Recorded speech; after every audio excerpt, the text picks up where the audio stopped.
रामू नाम के एक गरीब किसान के पास गाय थी।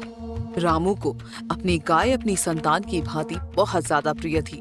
रामू सुबह शाम अपनी गाय को चारा पानी दिया करता था, लेकिन बदले में वो गाय रामू को बस थोड़ा सा ही दूध दिया करती थी, जिससे रामू के घर में 2 वक्त की चाय आराम से बन जाया करती थी।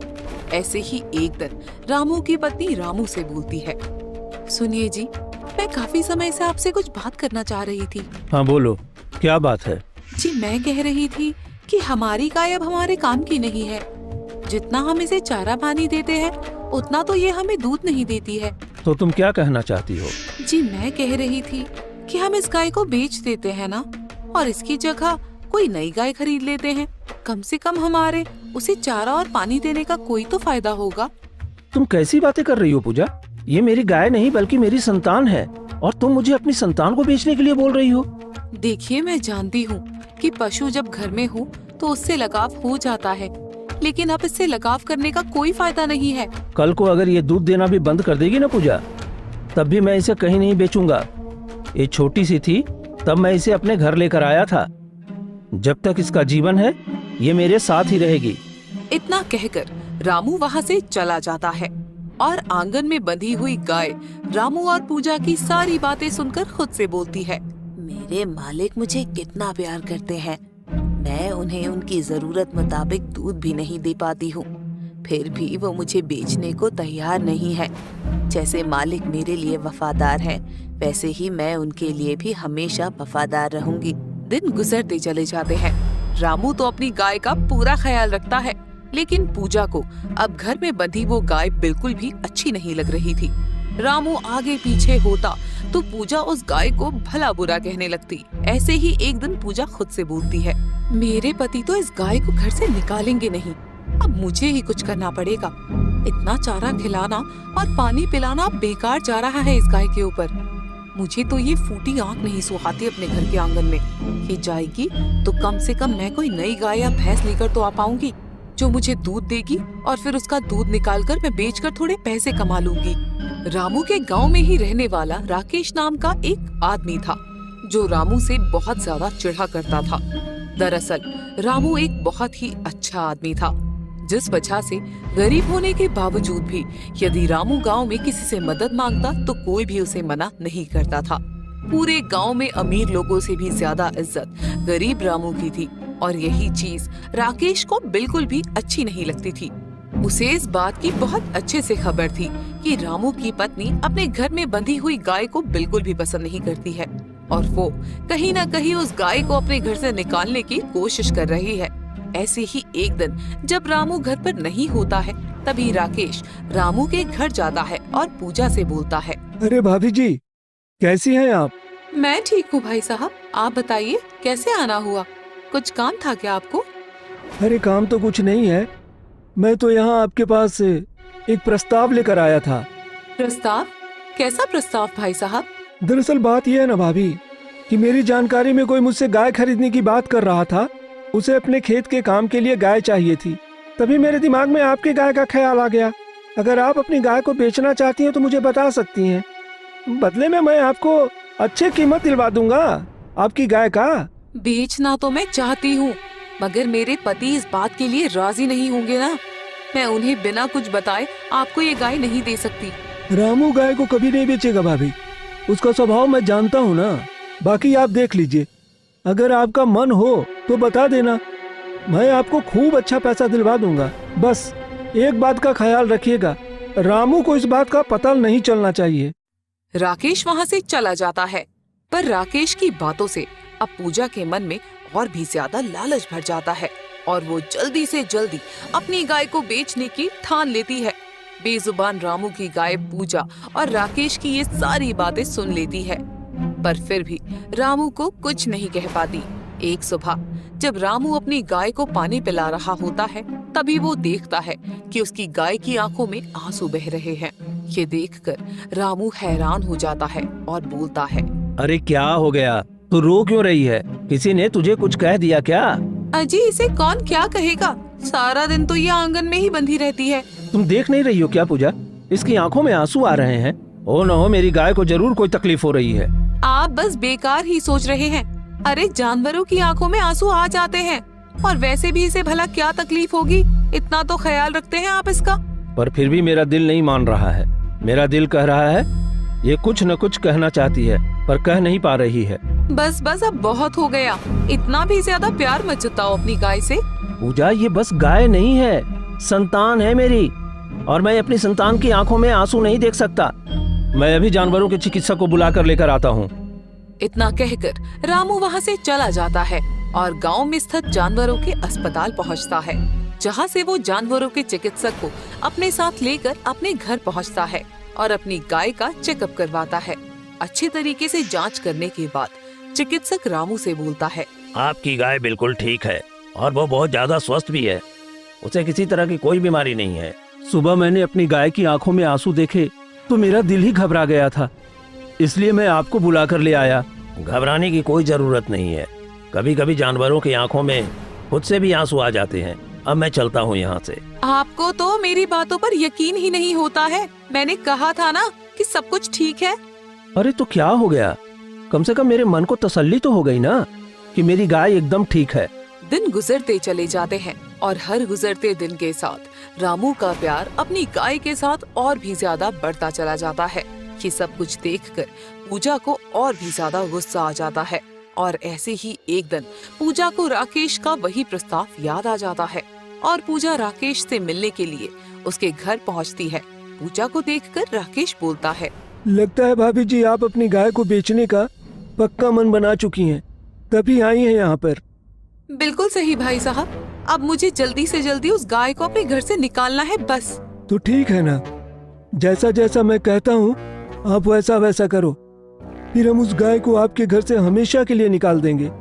ऐसे ही राकेश पूजा को काफी सारी बातें बोलता है। एक शाम राकेश चुपके से पूजा को नींद की दवाई दे देता है, जिसके बाद पूजा उस नींद की दवाई को रात को रामू को खाने में मिलाकर रामू को खाना खिला देती है। दवाई खाकर रामू एक गहरी नींद में सो जाता है। आधी रात को राकेश पूजा के घर आता है। पूजा बड़ी ही सावधानी से खूंटे पर बंधी गाय की रस्सी खोलकर राकेश के हाथों में दे देती है, जिसके बाद राकेश पूजा को बहुत सारे पैसे दे देता है और वहाँ से चला जाता है। अगली सुबह जब रामू उठता है तो अपने आंगन में अपनी गाय को ना देखकर वो विचलित हो जाता है और पूजा से बोलता है, पूजा, मेरी गाय कहाँ है? जी मुझे क्या पता आपकी गाय कहाँ है, आप ही ने तो रात को रस्सी बांधी थी। हाँ, रस्सी से मैंने ही बांधा था और अच्छे से बंधी भी थी, लेकिन मेरी गाय बिना बताए कहाँ चली गई? अजी वो गाय है, इंसान थोड़े ना है जो आपको बताकर कहीं जाएगी। यही कहीं होगी, जाकर देख लीजिए। रामू गांव की गली गली में जाकर अपनी गाय को ढूंढने लगता है, लेकिन बेचारे को उसकी गाय नहीं मिलती है। रामू बहुत ज्यादा परेशान हो जाता है और घर जाकर रोते हुए खुद से बोलता है, न जाने मेरी गाय कहाँ चली गई। इतने वक्त से मैंने उसे इतना संभाल कर रखा हुआ था और ऐसे एक रात में वो बिना बताए कहाँ जा सकती है? पता नहीं इस हाल में होगी। देखिए आप इतना रोइए मत, हो सकता है कि वो आपको खुद ही छोड़कर जाना चाहती हो, इसलिए चली गई मौका मिलते ही। ऐसा नहीं हो सकता, मुझे मेरी गाय पर पूरा भरोसा है।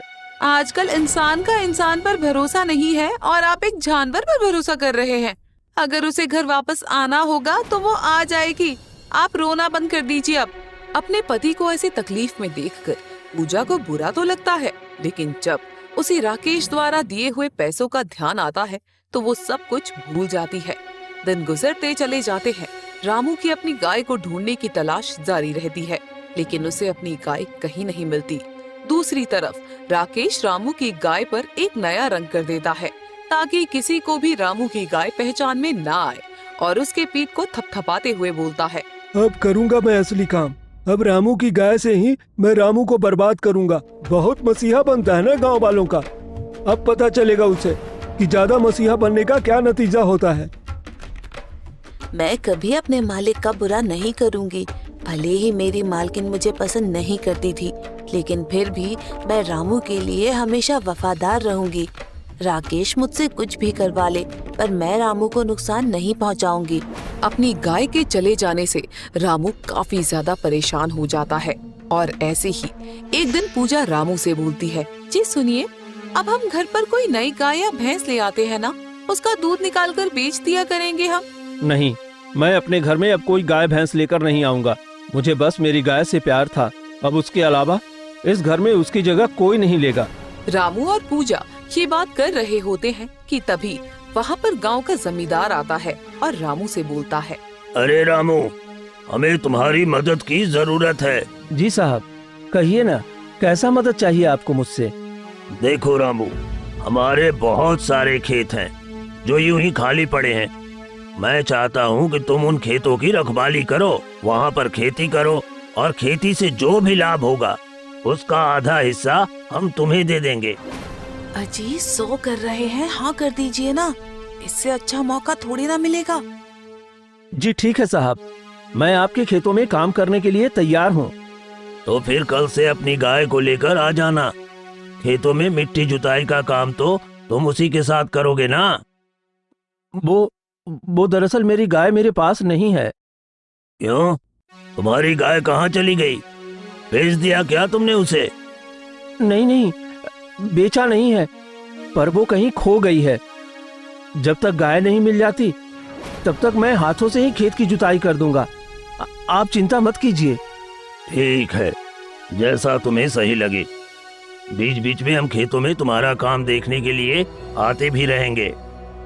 इतना कहकर जमींदार वहाँ से चला जाता है। अगले ही दिन रामू जमींदार के खेतों में काम करना शुरू कर देता है।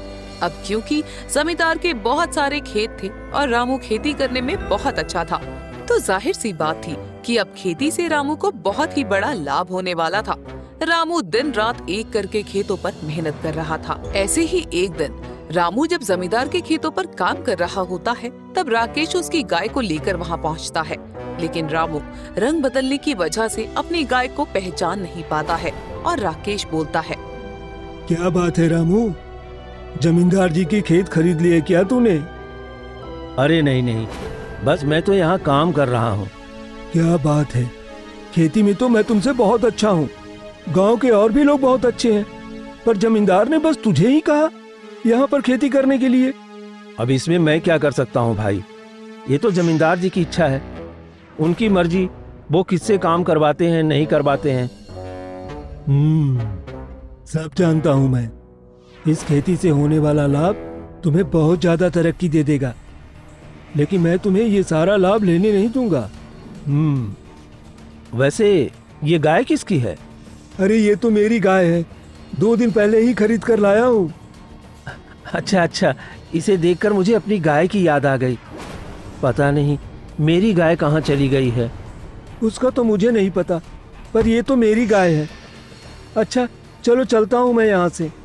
राकेश वहाँ से चला जाता है और अब रामू को जमींदार के खेतों पर खेती करता देखकर राकेश को रामू से और भी ज्यादा जलन होने लग जाती है। राकेश खुद से बोलता है, नहीं, अब मैं और बर्दाश्त नहीं कर सकता। मुझे जल्दी इस रामू का कुछ न कुछ तो करना ही होगा। ये फसल तो मैं बर्बाद करके रहूंगा और फिर जमींदार रामू को काम से निकाल देंगे और बदले में सारा काम मुझे दे देंगे और मैं उसे खेती से बहुत सारा लाभ दूंगा और फिर मेरे पास पैसा ही पैसा होगा। राकेश की ये सारी बातें गाय सुन रही होती है, जो अपने आप से बोलती है, कितना दुष्ट है ये राकेश। पहले ये मुझे रामू के घर से ले आया और अब रामू को बर्बाद करने की कोशिश कर रहा है। भगवान, काश मेरे पास कोई शक्ति होती तो मैं बोल बोल कर सबको बता देती कि राकेश की असलियत क्या है, पर मैं क्या करूं? मैं कैसे रामू की मदद करूं? मुझे कुछ समझ नहीं आ रहा। दिन गुजरते चले जाते हैं। रामू दिन रात जमींदार के खेतों पर खूब मेहनत करता है और आखिरकार उसकी मेहनत जमींदार के खेतों पर लहराने लगती है, यानी कि रामू द्वारा लगाई हुई फसल पककर तैयार हो जाती है और अब उसकी कटाई का वक्त आ जाता है। जमींदार रामू द्वारा की हुई खेती को देखकर बहुत ज्यादा खुश होता है और रामू को शाबाशी देते हुए बोलता है, बहुत अच्छी खेती की है तुमने इस बार, तो बहुत अच्छी कीमत भी मिलेगी।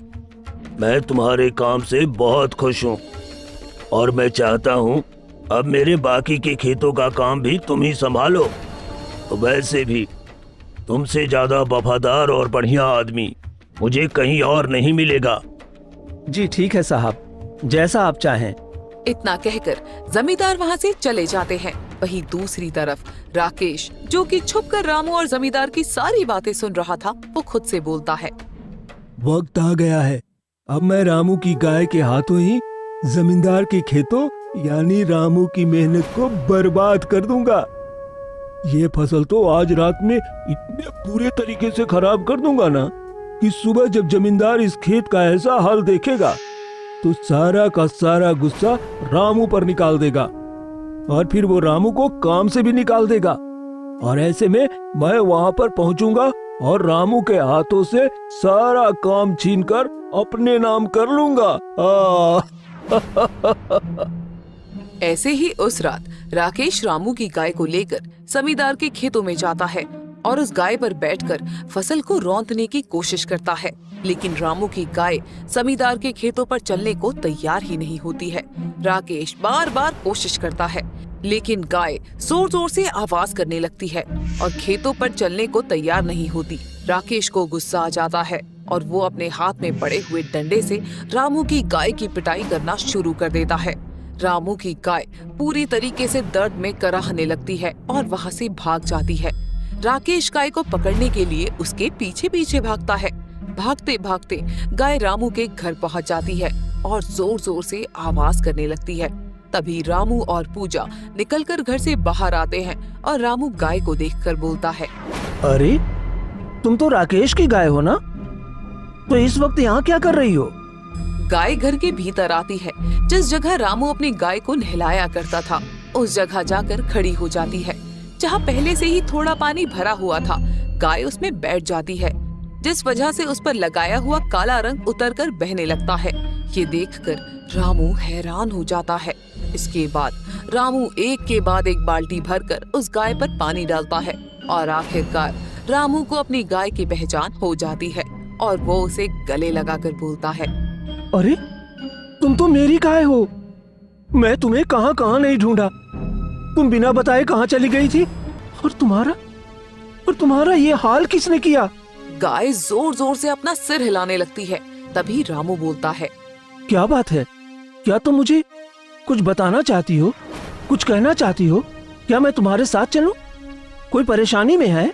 रामू की ये बात सुनकर गाय अपना सर हाँ करके हिलाने लगती है, जिसके बाद गाय रामू को लेकर जमींदार के खेतों में पहुंचती है, जहां पर राकेश हाथों में मशाल लिए फसल को आग लगाने वाला था। तभी गाय जल्दी से भाग कर जाती है और राकेश पर वार करती है, जिससे राकेश के हाथों से मशाल छूटकर जमीन पर गिर जाती है और रामू बोलता है, ये सब तुम क्या कर रहे हो राकेश? जानते भी हो कि फसल मैंने कितनी मेहनत से लगाई है और तुम इसे जलाने की कोशिश कर रहे हो? हाँ, जलाने की कोशिश कर रहा हूँ। और ये गाय तुम्हारे पास कहाँ से आ गई? इसका काला रंग उतर कैसे गया? इसका मतलब कि मेरी गाय पर काला रंग तुमने किया था। इतने दिनों से तुम मेरी गाय को लेकर घूम रहे थे और मुझे इस बात का पता भी नहीं था। सच सच बताओ राकेश कि पूरी बात क्या है, वरना मैं अभी अभी जमींदार को बुलाकर तुम्हारी सारी हरकतें बता दूंगा। जमींदार के डर से राकेश रामू को सारी बातें बता देता है, किस तरह उसने उसकी गाय को घर से निकाला और पूजा ने उसमें उसका पूरा साथ दिया। गुस्से में बौखलाया हुआ रामू राकेश और अपनी गाय के साथ घर पहुंचता है, जहां पूजा रामू का इंतजार कर रही होती है। रामू पूजा की गाल पर खींचकर एक तमाचा मारता है और उसे सारी बात बताता है और बोलता है, पूजा, तुम्हें जरा सा भी शर्म नहीं आई ये सब करते हुए? अरे मैंने तुमसे कितनी बार कहा था, ये गाय मेरे लिए मेरी संतान के बराबर है और तुमने मेरी संतान को चंद पैसों के लिए इस लालची आदमी को बेच दिया। मुझे माफ कर दीजिए जी, मुझसे बहुत बड़ी गलती हो गई। लालच में आकर मैं बहक गई थी। अरे सीखो कुछ इस बेजुबान गाय से, ये कितनी वफादार है। न जाने कितना कष्ट सहा होगा इसने राकेश के हाथों, लेकिन फिर भी इसने जमींदार के खेतों को बर्बाद करने में राकेश का साथ नहीं दिया। और तुम मेरी धर्म पत्नी हो, फिर भी मेरे साथ बेवफाई की। लेकिन इस गाय ने कष्ट सहने के बाद भी मेरे साथ वफादारी की। बोलो, क्या अभी भी मेरा इस गाय से प्रेम करना गलत है? रामू की ये बात सुनकर पूजा का सर शर्म से झुक जाता है और राकेश भी वहाँ से चला जाता है। और उस दिन के बाद फिर कभी भी रामू को या उसकी गाय को नुकसान पहुंचाने के बारे में नहीं सोचता। सारी घटना के बाद पूजा भी गाय की वफादारी से भली भांति परिचित हो जाती है और अब रामू की तरह ही पूजा भी गाय को अपनी संतान बराबर ही प्यार करने लगती है। आधी रात का समय था। अपने साड़ी के पल्ले में एक छोटी सी मिट्टी की गाय को छिपाए वृंदा चुपचाप चलती जा रही थी। पूर्णिमा की रात की वजह से चांद की रोशनी चारों तरफ फैली हुई थी। वृंदा अपने कदमों की रफ्तार को धीरे धीरे और तेज करती जा रही थी। चलते चलते वृंदा एक आश्रम में पहुंच जाती है, जहां पर एक साधु बाबा हवन कुंड के आगे बैठकर तेज तेज मंत्र उच्चारण कर रहे होते हैं। वृंदा जल्दी से अपनी मिट्टी की गाय को हवन कुंड के एक तरफ रखती है और हाथ जोड़ते हुए बोलती है, आपने जैसा जैसा कहा था साधु बाबा, मैंने सब वैसा वैसा किया। अब इस मिट्टी की गाय का क्या करना है, आप ही मुझे बताएं। थोड़ा सा और धैर्य रखो।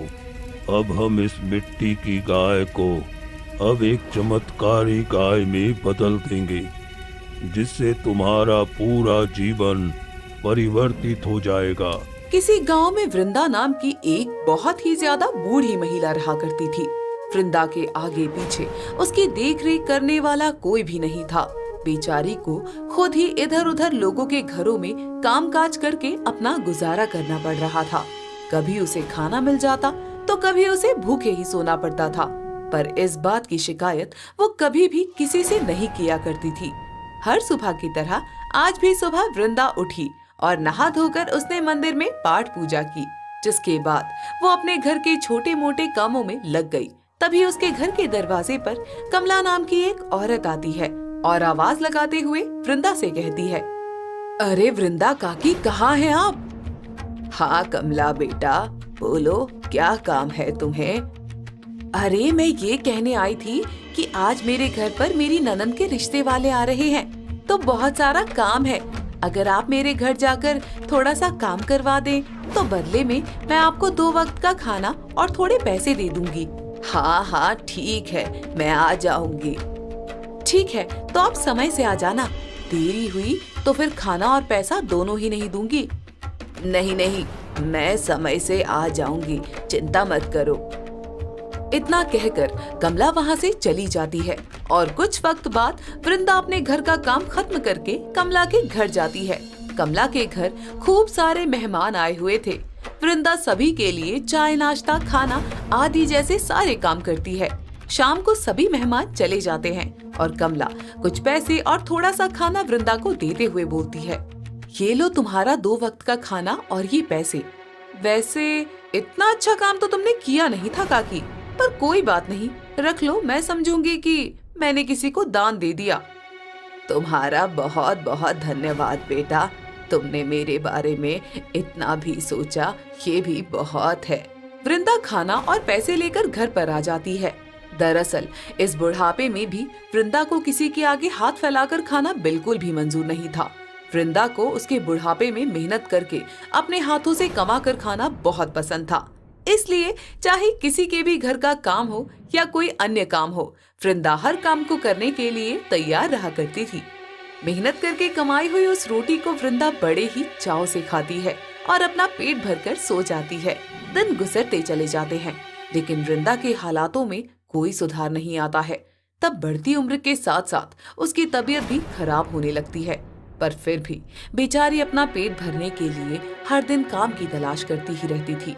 ऐसे ही एक दिन वृंदा काम की तलाश में एक ठेले पर पहुंचती है और एक ठेले वाले से बोलती है, बेटा मुझे अपने यहाँ पर काम पर रख लो, मैं तुम्हारे ठेले पर ग्राहकों के जूठे बर्तन धो दिया करूँगी। बदले में तुम मुझे पैसा या कुछ खाना भी दे दोगे ना, तो तुम्हारी बड़ी कृपा होगी। ठेले वाला वृंदा की बात सुनकर उसे काम देने से मना कर देता है। वृंदा उस ठेले वाले से लगातार प्रार्थना करती है, पर ठेले वाला उसे काम देने के लिए राजी ही नहीं होता। इस ठेले पर खड़ा एक मधुर नाम का लड़का वृंदा को गिड़गिड़ाते हुए देख रहा होता है। जैसे ही वृंदा वहाँ से जाने लगती है, तभी मधुर उसे रोकते हुए बोलता है, अम्मा रुकिए, कहाँ जा रही हैं आप? तुम कौन हो बेटा, और मुझसे ये सवाल क्यों कर रहे हो? जी, मेरा नाम मधुर है और मैं बहुत देर से देख रहा हूँ कि आप काम की तलाश कर रही हैं। क्या करूं बेटा, इस बुढ़ापे में मेरे आगे पीछे मेरी देखभाल करने वाला कोई नहीं है। लोगों के आगे हाथ फैलाकर खाना मुझे अच्छा नहीं लगता, इसलिए मैं मेहनत करके खाना चाहती हूँ। लेकिन इतनी उम्र में आपको कोई भी काम नहीं देगा अम्मा, ऐसे तो आप भूखे ही मर जाएंगी। बेटा, अगर किस्मत में भूखे मरना लिखा होगा तो फिर भूखी ही मर जाऊंगी। ईश्वर की मर्जी के आगे किसकी चलती है भला। आप चाहें तो मैं आपको काम दिलवा सकता हूँ जिसमें आपको ज्यादा मेहनत भी नहीं करनी पड़ेगी और आपको आपके हक की कमाई भी मिल जाएगी। हाँ बेटा, अगर तुम मेरी मदद कर दोगे तो मैं तुम्हारी बहुत आभारी रहूंगी। अरे ऐसा मत कहिए अम्मा, आपकी मदद करके तो मुझे बहुत खुशी होगी। मधुर वृंदा को अपने साथ एक बहुत बड़े जमींदार के यहाँ ले जाता है, जहाँ पर मधुर भी काम किया करता था। दरअसल मधुर जमींदार के खेतों में खेती बाड़ी उगाने और फसल की रखवाली करने का कार्य किया करता था। मधुर जमींदार से कहकर वृंदा को भी अब अपने साथ खेतों में काम पर रख लेता है। अब वृंदा मधुर के साथ मिलकर खेतों में फसल और रखवाली का काम करने लगती है। ऐसे ही एक दिन मधुर वृंदा से बोलता है, आपको पता है अम्मा, मेरे पास खुद का भी एक खेत है। तो बेटा, उसमें फसल क्यों नहीं करते हो? ऐसे किसी और के खेतों में फसल का कार्य क्यों कर रहे हो? दरअसल मेरे खेत की जमीन खेती करने लायक नहीं है अम्मा। मैंने कई बार उसमें खेती करने की कोशिश की, लेकिन न जाने मेरे खेत की जमीन में ऐसा क्या है जो फसल उगती ही नहीं।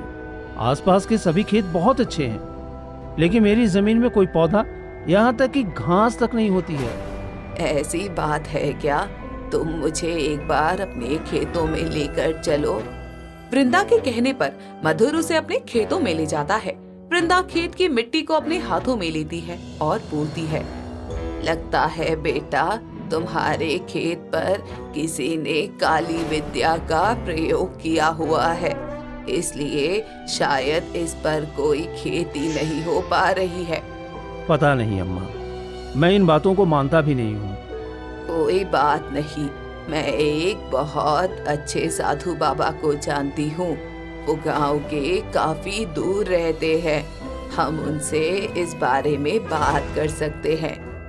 मैंने कहा तो अम्मा, मैं इन बातों को नहीं मानता हूँ। मुझे नहीं लगता कि ऐसा कुछ भी होता है। बेटा, ना मानने से क्या होता है? अगर भगवान है तो शैतान भी जरूर है। मुझे इस खेत से कोई लगाव भी नहीं है और जल्दी ही मैं इस खेत को बेचने वाला हूँ। अगर तुम्हें बेचना ही है तो ये खेत मुझे बेच दो, मैं इस पर खेती कर लूंगी। अरे आप अकेले इस खेत पे खेती कैसे करेंगी? और वैसे भी ये खेत किसी काम का नहीं है। मैंने जैसा कहा है तुम वैसा कर दो। खेती हो या ना हो वो मेरी जिम्मेदारी है, पर ये जमीन तुम किसी और को मत दो। ठीक है अम्मा, अब आप मेरी दादी की उम्र की हैं। आपसे पैसे लेते हुए मुझे जरा भी अच्छा नहीं लगेगा। ये खेत मैं आपको ऐसे ही दे देता हूँ। आज से ये खेत आपका हुआ। दिन गुजरते चले जाते हैं।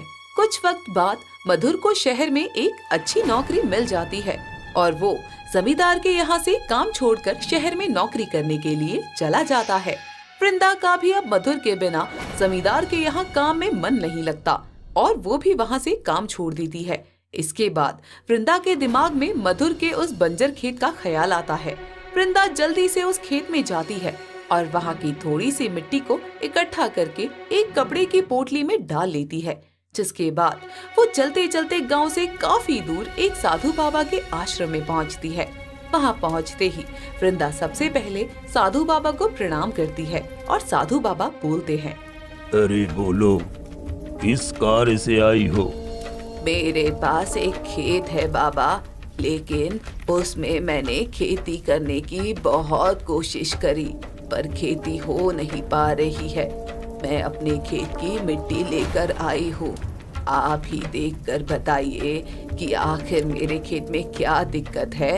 इतना कहकर वृंदा मिट्टी की पोटली को साधु बाबा के हाथों में रख देती है।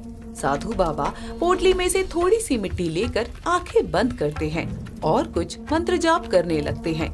इसके बाद साधु बाबा तुरंत आंखें खोलते हैं और बोलते हैं, इस मिट्टी पर काली विद्या का प्रयोग किया गया है, इसलिए इस मिट्टी का ये हाल है।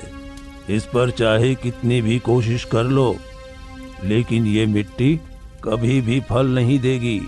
तो फिर मैं क्या करूं बाबा? इस बुढ़ापे में मेरे पास बस इसी खेत का सहारा है। आप ही बताइए कैसे मैं इस काली विद्या का काट करूं?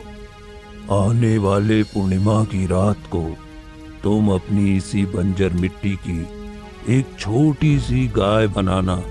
रात के समय जब पूर्णिमा के चांद का प्रकाश चारों ओर फैला होगा, तब तुम उस मिट्टी की गाय को सबकी नजरों से छुपाकर मेरे पास ले आना। उसके आगे मैं तुम्हें बताऊंगा कि क्या करना है। इतना कहकर साधु बाबा वृंदा को वहाँ से जाने के लिए कह देते हैं। वृंदा साधु बाबा के कहे अनुसार ठीक वैसा ही करती है। आने वाली पूर्णिमा की रात को वृंदा अपने बंजर खेत की मिट्टी से एक छोटी सी मिट्टी की गाय बनाती है और आधी रात का समय होता है। अपनी साड़ी के पल्ले में छोटी सी मिट्टी की गाय को छुपाए हुए वृंदा चुपचाप चलती जाती है। पूर्णिमा की रात की वजह से चांद की रोशनी चारों तरफ फैली हुई थी। वृंदा अपने कदमों की रफ्तार को धीरे धीरे और तेज करती जाती है। चलते चलते वृंदा साधु बाबा के आश्रम में पहुंच जाती है, जहां पर साधु बाबा हवन कुंड के आगे बैठकर तेज तेज मंत्र का उच्चारण कर रहे होते हैं। वृंदा जल्दी से अपनी मिट्टी की गाय को हवन कुंड के एक तरफ रखती है और हाथ जोड़ते हुए बोलती है, आपने जैसा जैसा कहा साधु बाबा, मैंने सब वैसा वैसा किया। अब इस मिट्टी की गाय का क्या करना है, आप ही मुझे बताएं। थोड़ा सा और धैर्य रखो। हम इस मिट्टी की गाय को अब एक चमत्कारी गाय में बदल देंगे, जिससे तुम्हारा पूरा जीवन परिवर्तित हो जाएगा। इतना कहकर साधु बाबा आंखें बंद कर वृंदा को भगवान का ध्यान करने के लिए बोलते हैं। लगातार कई घंटे तक मंत्र का उच्चारण चलता रहता है। ब्रह्म मुहूर्त का समय हो जाता है। साधु बाबा वृंदा को आंखें खोलने के लिए कहते हैं और जैसे ही वृंदा आंखें खोलती है तो उसके द्वारा लाई हुई मिट्टी की वो छोटी सी गाय अब वहाँ पर नहीं थी, बल्कि हवन कुंड में थोड़ा दूरी पर एक बहुत ही सुंदर सी सफेद रंग की गाय खड़ी हुई थी, जिसके गले में सोने की घंटी लटक रही थी। तभी साधु बाबा बोलते हैं, ये लो, ये है एक चमत्कारी गाय। इस गाय को तुम अपने इस खेत में ले जाओ। जैसे जैसे इस गाय के कदम उस खेत की मिट्टी को छुएंगे, उस काली विद्या का काट अपने आप हो जाएगा और वो खेत बंजर से खुशहाल हो जाएगा। आपका बहुत बहुत शुक्रिया बाबा जी। किंतु याद रहे, किसी को भी इस गाय के चमत्कार के बारे में पता नहीं चलना चाहिए। यदि ऐसा हुआ तो ये गाय उस इंसान की जान भी ले सकती है। लालच और छल से गाय पर कभी काबू नहीं पाया जा सकता है। साधु बाबा की बात सुनकर वृंदा चमत्कारी गाय को अपने साथ ले जाती है। अगली सुबह से वृंदा चमत्कारी गाय की मदद से खेत में जुताई करना शुरू कर देती है। जैसे जैसे वो गाय जुताई करके अपने कदम खेत की मिट्टी पर डालती है, वैसे वैसे ही बंजर मिट्टी एकदम बढ़िया मिट्टी में बदलने लग जाती है। सुबह से लेकर शाम तक की मेहनत से आखिरकार खेत में जुताई का काम पूरा हो जाता है। इसके बाद वृंदा मेहनत के साथ आगे की खेती का काम शुरू करती है। वृंदा खेत के साथ साथ उस चमत्कारी गाय का भी पूरा ध्यान रखती है। देखते ही देखते उस खेत में गेहूं की अच्छी खासी फसल लहलहाने लगती है। पहली फसल की कटाई के बाद वृंदा उस फसल को बेचकर अच्छे पैसे कमा लेती है और उस फसल का कुछ हिस्सा अपने लिए भी रख लेती है। एक लंबा वक्त गुजर जाता है और अब वृंदा के पास उस खेत के अलावा भी बहुत सारी जमीन थी। वो सारे खेतों में अपनी चमत्कारी गाय से ही खेती करवाया करती थी। ऐसे ही एक दिन जब मधुर शहर से अपने गांव आता है, तभी वो वृंदा से मिलने के लिए आता है। अब वृंदा के हालात पहले से काफी ज्यादा बदल चुके थे। ये सब देखकर मधुर हैरान हो जाता है। घर के बाहर चमत्कारी गाय मधुर को देख अपने गले की घंटी को तेज तेज बजाने लगती है। वृंदा बाहर आती है और मधुर को देखकर बोलती है, अरे मधुर बेटा, तुम यहाँ? हाँ अम्मा, तुमसे मिलने का बहुत मन हो रहा था, तो बस इसीलिए चला आया गांव। आओ आओ, घर के अंदर चलो। अम्मा, इतना बड़ा चमत्कार कैसे हो गया? आपका टूटा फूटा घर इतना अच्छा कैसे हो गया? इतना सारा पैसा आपके पास कैसे आया? बस ईश्वर की देन है बेटा। और ये गाय, ये क्या आपकी है? हाँ, ये मेरी अपनी गाय है बेटा, मैंने खरीदा है इसे। अरे, मुझे तो अपनी आंखों पर यकीन ही नहीं हो रहा है। अब बाहर ही सारी बातें करते रहोगे या घर के अंदर भी चलोगे? वृंदा मधुर को अपने घर के अंदर ले आती है। बातों ही बातों में मधुर अपने उस खेत का जिक्र करता है। तभी वृंदा उसे बोलती है, अब तुम्हारा खेत पहले जैसा नहीं रहा बेटा। हाँ, मुझे तो पहले ही पता था, अब तो वो और भी ज्यादा बेकार हो गया होगा। अरे नहीं नहीं बेटा, बेकार नहीं हुआ, बल्कि हरा भरा हो गया है। ये आप क्या कह रही हैं अम्मा? वो खेत हरा भरा कैसे हो सकता है? बेटा, मैंने उस पर मेहनत की है और मेरी मेहनत से वो हरा भरा हो गया है। मुझे आपकी बातों पर यकीन नहीं है। तो तुम मेरे साथ चलकर देख लो। आओ, मैं तुम्हें खेत दिखाकर लाती हूँ। वृंदा मधुर को लेकर उस खेत की तरफ जाती है। अपने खेत में फसल लहलहाती देखकर मधुर को अपनी आंखों पर यकीन ही नहीं होता। उसे खेत के साथ साथ वृंदा अपनी बाकी की ली हुई जमीनों के बारे में भी मधुर को सब बताती है। अपने खेत के इस अच्छी सी फसल को देखकर और अम्मा के पास इतना सारा धन देखकर अब मधुर के मन में लालच आ जाता है और वो मन ही मन सोचता है, अरे, इस अम्मा ने तो मेरे बंजर खेत में भी हरियाली ला दी। अब तो इस खेत से मैं अच्छा पैसा कमा सकता हूँ। मुझे शहर में रहकर नौकरी करने की कोई जरूरत ही नहीं है। वैसे भी इस अम्मा ने कौन सा मुझे खेत का पैसा दिया था? अरे, मैंने अपनी खुशी से दी थी। अब मैं उनसे ये खेत वापस छीन लेता हूँ। ऐसे ही ये सब सोचते सोचते हुए मधुर वृंदा से बोलता है, अब से आपको इन खेतों में काम करने की कोई जरूरत नहीं है। पर क्यों बेटा, तुम ऐसा क्यों कह रहे हो? क्योंकि मैं आपसे अपना खेत वापस ले रहा हूँ। ये तुम क्या कह रहे हो बेटा? ये खेत तो तुमने मुझे दिया था ना, अब ये खेत तो मेरा है। अरे, तो आपने कौन सा इस खेत का मुझे मूल्य दिया था? मैंने अपनी खुशी से आपको ये दिया था और अब मैं अपनी खुशी से आपसे वापस मांग रहा हूँ। आपका इस पर कोई कानूनी हक थोड़ी ना है। ठीक है बेटा, अगर तुम इस खेत को वापस लेना चाहते हो तो ले लो। मेरे पास जो बाकी की जमीन है मैं उस पर खेती कर लूंगी। वृंदा बिना किसी लड़ाई झगड़े के मधुर को उसका खेत वापस दे देती है और अपने बाकी की जमीनों पर खेती का काम चालू रखती है। मधुर के खेत में जो खेती चमत्कारी गाय की वजह से हुई थी, उस फसल की कटाई के बाद मधुर को अच्छे पैसे मिल जाते हैं। लेकिन जब दोबारा वो उस जमीन पर खेती करने लगता है तो फिर से सब कुछ पहले जैसा ही हो जाता है। वहीं दूसरी तरफ वृंदा अपनी चमत्कारी गाय से जिन खेतों में कार्य कर रही थी, उसमें सामान्य फसल से ज्यादा जल्दी फसल उत्पन्न हो रही थी। ये सब कुछ देखकर मधुर बहुत ज्यादा हैरान हो गया था। एक दिन मधुर खुद से बोलता है, हो न हो अम्मा के पास कोई न कोई ऐसी ताकत जरूर है कि वो जिस जमीन को हाथ लगाती है उसी में खेती होना शुरू हो जाता है। मुझे अम्मा पर नजर रखकर उसकी ताकत के बारे में पता लगाना होगा। एक बार अगर मुझे उनका राज पता चल गया फिर तो मैं बहुत ज्यादा धनवान हो जाऊंगा। इतना कहकर मधुर वृंदा पर नजर रखना शुरू कर देता है और इसी दौरान उसे वृंदा की चमत्कारी गाय का पता चल जाता है। एक रात जब वृंदा गहरी नींद में सोई हुई होती है, तभी मधुर चमत्कारी गाय को चुराने के इरादे से वृंदा के घर में चोरों की तरह दाखिल हो जाता है। वो आहिस्ता से खूंटी पर बनी हुई चमत्कारी गाय की रस्सी को खोलता है और उसे अपने साथ ले जाने लगता है। धीरे धीरे मधुर उस गाय को लेकर अपने साथ घर ले जाता है, लेकिन जैसे ही वो पीछे मुड़कर देखता है तो वो चमत्कारी गाय अब एक बहुत ही बड़े गुस्सैल बैल में परिवर्तित हो चुकी थी, जिसे देखकर मधुर के तो तोते ही उड़ जाते हैं। तभी वो बैल बोलता है, तुझे क्या लगा था कि तेरे जैसा लालची इंसान अपनी लालच को पूरा करने के लिए वृंदा के घर से मुझे अपने साथ ले जाएगा और मैं तेरा गुलाम हो जाऊंगा। देखो, मुझे माफ कर दीजिए, मैं आपको वापस वहीं छोड़ता हूँ। मुझे माफ कर दीजिए, मुझे माफ कर दीजिए। तेरे जैसे दुष्ट इंसान को कोई माफी नहीं मिलेगी। लालच के चलते तूने वृंदा से उसका खेत छीन लिया जिस पर उसने दिन रात मेहनत की। तेरे लिए तो वो जमीन बंजर थी ना, लेकिन उसे हरा भरा देखकर तूने उसे वृंदा से छीन लिया। सजा तो तुझे मिलकर रहेगी। इतना कहकर वो बैल मधुर को उठाकर जोर जोर से पटकने लगता है। भागते भागते मधुर वापस से वृंदा के घर पहुंच जाता है।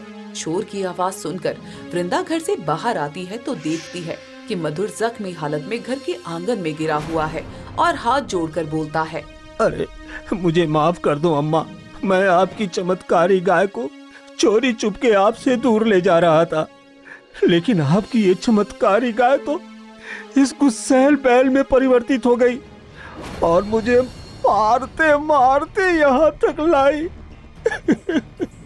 मेरे मन में लालच आ गया था अम्मा, मैं भूल गया था कि जब मैं एक बार उस खेत को आपको दे दिया था तो वो हमेशा के लिए आपका हो गया था। मुझे उसे आपसे वापस नहीं लेना चाहिए था। कोई बात नहीं बेटा, तुम्हें तुम्हारी गलती का एहसास हो गया है, यही बहुत बड़ी बात है। चमत्कारी गाय, इसे माफ कर दो, मुझे इससे कोई नाराजगी नहीं है। वृंदा के इतना कहते ही वो गुस्सैल बैल वापस से चमत्कारी गाय के रूप में परिवर्तित हो जाता है। वृंदा वापस से अपनी चमत्कारी गाय को खूंटे से बांध देती है। अगली सुबह मधुर फिर से शहर चला जाता है और जाकर अपना कार्य करने लग जाता है और हमेशा के लिए चमत्कारी गाय का राज एक राज ही बनकर रह जाता है।